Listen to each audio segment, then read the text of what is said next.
तो ये प्रचार करे वाला हुआ। अरे सारे पेपर में लिखवा दे क्या ये देखे आज इस मंच के माध्यम से हमारा के सबकर कोई भी कलाकार लेडीज हो या जेंट्स कलाकार अच्छा गाता नहीं है ना कोई कलाकार स्टार होता है। स्टार तो आप लोग हैं। हाँ, इसलिए नीचे है आप लोग। कलाकारों की सारी शक्ति आप लोगों के पास है। इसलिए मैं आप लोगों की चरण की दासी हूँ। आप लोग अपने चरण की दासी समझकर बाबूजी जरूर आशीर्वाद दीजिएगा। हम गायिका उजाला यादव आजमगढ़ के धरती से चल के आल बनी ए महान धरती पे आप सब भाई के दर्शन पा करके हम पूरी पार्टी से धन्य हो गई। बगल वाला लोग नाराज हो गए का लगा था इनके क्या संदेशा आला। अरे भाई अपना है पार्टियां खाली कहलू है। हाँ ये नहू का सोच सही बात।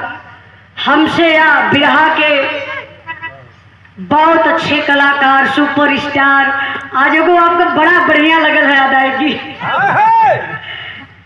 झारस जब बाल सैया जी तो सही में अगर आगे चलेंगे तो कुछ अपन अलग पहचान बनाना बड़ा जरूरी है।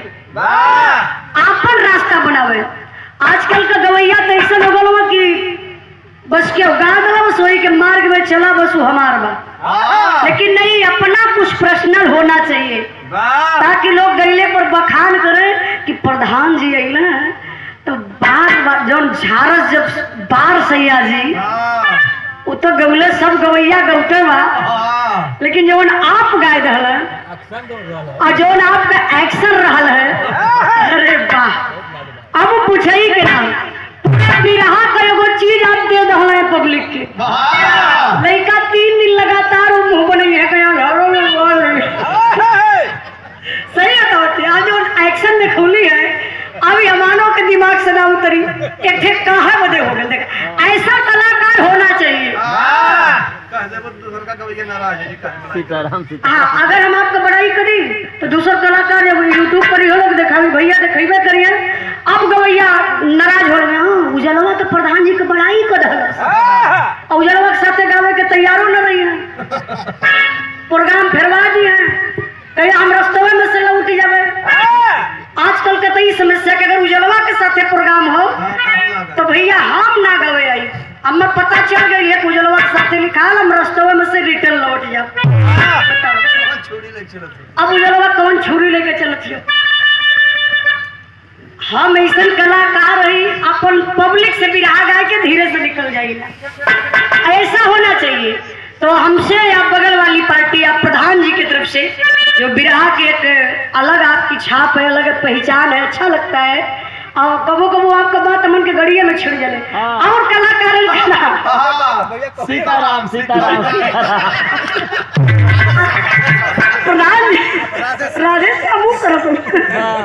सीताराम वाली बात आज तक मतलब दिन भर में एक बारी तो लोग सीताराम के पुकारी ले रहे।